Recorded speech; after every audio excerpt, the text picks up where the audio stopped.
working, we talked about how hard they're working. They're in their fields, kids are going to school, teachers are teaching, and you don't drink water or food all day. And you still do what you need to do. And it's hot. That is what they do for 30 days, and then when the sun sets, you break your fast. And then you start with some tea and bread, and then a little bit later you'll have your bigger dinner. So for 30 days, can you imagine going to school with no water or food? Mm-hmm. Oh, right.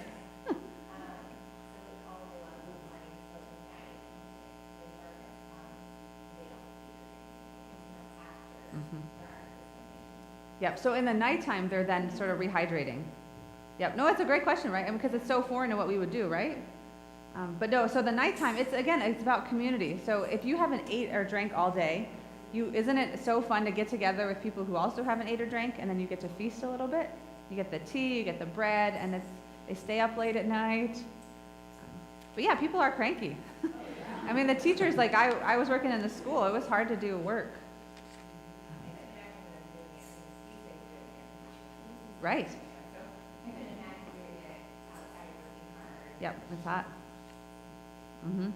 So it was a privilege for me to be a part of that too, to witness. I tried to fast and I failed. I had friends though who did it all 30 days. If I was there now, probably I would do it. I would try harder. But then after those 30 days, what are you going to do? If you've been fasting for 30 days, what are you going to do when Ramadan is over? You're going to party. They do. Yes, you're going to party and eat. And so there's a big, big, big religious festival that happens, and it lasts 3 days long. People get dressed up, and that's where they get the goats. That's where you eat goat or ram, and they butcher it. It's a sacrifice, and so there's all these religious rituals revolving around that, because again, they never waste anything. So if they're going to kill a goat, they're going to pray, they're going to bless it, they're going to make sure that this is not done just for fun. So so those are some differences to their religion. Where? Yeah, so this is fabric. I have some for the girls. I have a couple outfits over there. You can try on some shirts. So they buy fabric, and then they get made into dresses, and men just wear kind of like jeans and t-shirts and stuff. But for fancy occasions, everybody wears this fabric made into outfits. And if you look at the pictures over there, when we'll just be done in a few minutes, you can look at the pictures and you can see the clothes. Kids lots of times wear what you're wearing. They wear shirts and things that they get at markets. They call it, sometimes there's these big piles of American clothes, and they call it dead people. And there's a word, dead people clothes. Because they think that all the clothes that they get come from people who have died in America. So, I wonder, yeah, maybe. Mm-hmm.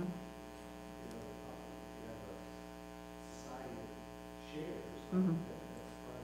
Mm-hmm.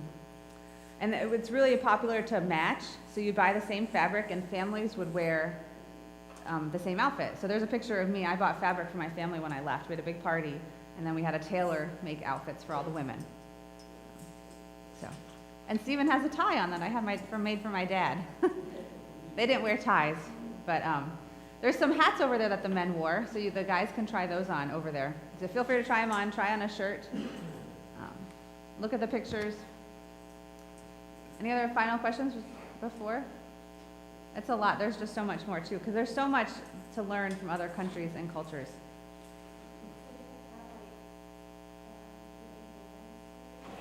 The tailors they have sewing machines. Mm-hmm. Yes, I wonder. Yeah, some of them have sewing machines. So cell phones. This is pretty much throughout all of Africa. They skipped the landline, right? So we had this progression in America. You have landlines, and then we got cell phones. They never had landlines. They went right to cell phones. So there are network towers throughout Africa. I had a cell phone while I was there, and I had to live. I mean, it's that stereotype. I had to go a couple miles away. It was better if I stood on this big baobab tree root, and just to get network. It's more and more is coming and changing, every day there. But Yeah, so cell phones are. So people are way smarter than I am, and they use a car battery. Maybe someone else can explain that. You just use a car battery and like attach things. Does that make sense? Oh. I have no idea. I just gave my phone to somebody, and I knew they were charging it because they just jerry-rigged things that they had. But also, this is what GambiaRising is also doing: solar panels or solar power. So I just saw a Facebook post. They built a school with solar panels. So because solar panels get power by the sun, which is free. And so that's a great resource too right now. And so some of the money that we collect and donate might be going to schools to build, to have solar panels put on, and then that way they can charge things, they can have computers. And that's why also like laptops and things are needed, because you can just charge them and they can teach on those devices. Yeah, the weather is either hot and dry, or hot and rainy. That's it. And so that's how their crops, in the rainy season, you let your crops grow, and then, but there's a point when you're growing your crops before you've used up all of last year's crops. Farmers probably can relate, but this year's crops haven't come in. So August in the Gambia is known as the hungry season. Because if they don't have enough food from last season, and before the crops have come in, it's a tough time. So. But that doesn't stop them from feeding their guests. And I saw that a couple of times, that the women and I would not get food, or as much food, because we had a guest. So they would get fed first, and then whatever is left would be for the women.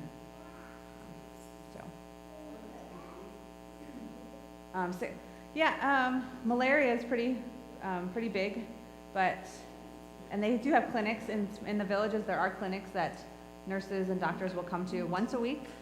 So if you get sick, you kind of hold it off, and then sometimes you have to walk to get to the clinic to get some medicine. The problem though is they think everything is malaria, so they treat everything with the medicine for malaria.